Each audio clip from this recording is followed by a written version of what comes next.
불법 이민자 구금 시설에 갇혀 있는 우리 국민 300여 명 가운데 상당수가 자진 출국 형태로 미국을 떠날 것으로 알려졌습니다. 이들은 이르면 오는 10일 한국행 전세기를 탈 것으로 보입니다. 복수의 정부 소식통은 한미 당국 실무자들이 이 같은 내용으로 의견 조율을 받다고 전했습니다. 체포된 한국인 노동자 대부분은 현장 노무가 금지된 이스타나 B1, B2 비자로 미국에 입국했고 불법 체류 혐의로 구금됐습니다. 그런데 불법 체류로 체포된 상태에서 자진 출국할 경우 자신의 혐의를 인정하는 절차가 있고 이 경우 미국 재입국이 어려워진다고 알려져 있어 이 문제가 한미 간 협의의 쟁점이 될 전망입니다. 또 구금자들의 기본 분류 심사가 한 명당 1시간 걸릴 정도로 느리게 진행돼 정부는 미국 측의 행정 절차 최소화를 강하게 요구하고 있습니다. 지금은 빨리 밖으로 나오시게 하는 게 최우선이어가지고요. 그걸 집중하고 노력하고 있습니다. 한편 미국 트럼프 대통령은 이번에 한국 인력이 대거 체포된 사태와 관련해 기술 인력을 합법적으로 입국시켜 미국인들을 훈련시킬 수 있게끔 해야 한다고 말했습니다.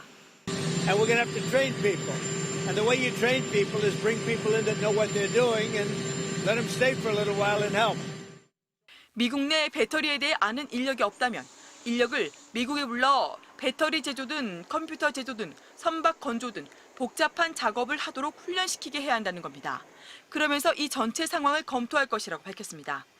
이 같은 발언은 미국 정부가 한국 기업으로부터 거액의 투자 유치를 해놓고 취업과 노동이 가능한 비자를 충분히 발급하지 않은 문제에 대해 해결 의지를 보인 것으로 풀이됩니다. 앞서 트럼프 대통령은 단속 다음 날인 5일 백악관에서 그들은 불법 체류자이며 이민 세관 단속국은 자기 할 일을 한 것이라고 밝힌 바 있습니다. MBC 뉴스 임현주입니다.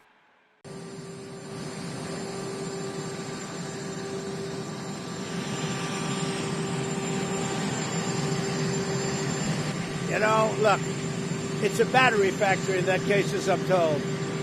And, you know, when they're building batteries, if you don't have people in this country right now that know about batteries, maybe we should help them along and let some people come in and train our people to do, you know, complex things, whether it's battery manufacturing or computer manufacturing or building ships. So we're going to look at that whole situation. We have a lot of industries that we don't have anymore, and we're going to have to train people. And the way you train people is bring people in that know what they're doing and let them stay for a little while and help. So I'm going to look at that. So it's a very interesting situation that took place in Georgia. And we heard about it yesterday. At the same time, ICE was doing right because they were here illegally. But we do have to work something out where we bring in experts so that our people can be trained so that they can do it themselves. Does that make sense? Right? Is it straining the relationship with Korea at all? No, we have a great relationship with South Korea. Really good relationship. You know, we just made a trade deal. But I'm going to look at it because I understand exactly what they're saying. Thank you, everybody. 원칙적으로 우리 기업 직원이 미국에서 일하려면 전문직 비자나 주재원 비자를 받아야 합니다. 하지만 전문직 비자는 미국 전체에서 연간 8만 5천 명에게만 발급돼 받기가 하늘의 별 따기 수준입니다. 배터리나 반도체, 전기차 등은 공장 건설에 전문 기술이 필요하지만 미국 현지에서 숙련된 인력을 구하기가 쉽지 않습니다. 이 때문에 기업들은 공장 건설 과정에서 회의 참석 목적의 단기 상용 비자나 관광용 전자여행 허가, 이스타를 활용해왔습니다. 하지만 트럼프 행정부가 비자 발급은 확대하지 않은 채 이런 우회적 방식까지 단속하면서 우리 기업들은 비상이 걸렸습니다. 보조금까지 내건 미국의 투자 권유에 따라 국내 배터리 3사는 10개 지역에 60조 원을 투입해 공장을 짓고 있고 삼성전자와 SK하이닉스는 대규모 반도체 공장 건설을 진행 중입니다. 하나와 HD현대 등 국내 조선업계도 마스카 프로젝트를 위해 대규모 투자를 예고한 상태입니다. 하지만 비자 문제로 인해 한국에서 필요한 인력이 수급되지 못하면 공장 건설은 물론 전체 투자 일정까지 지연될 수 있습니다.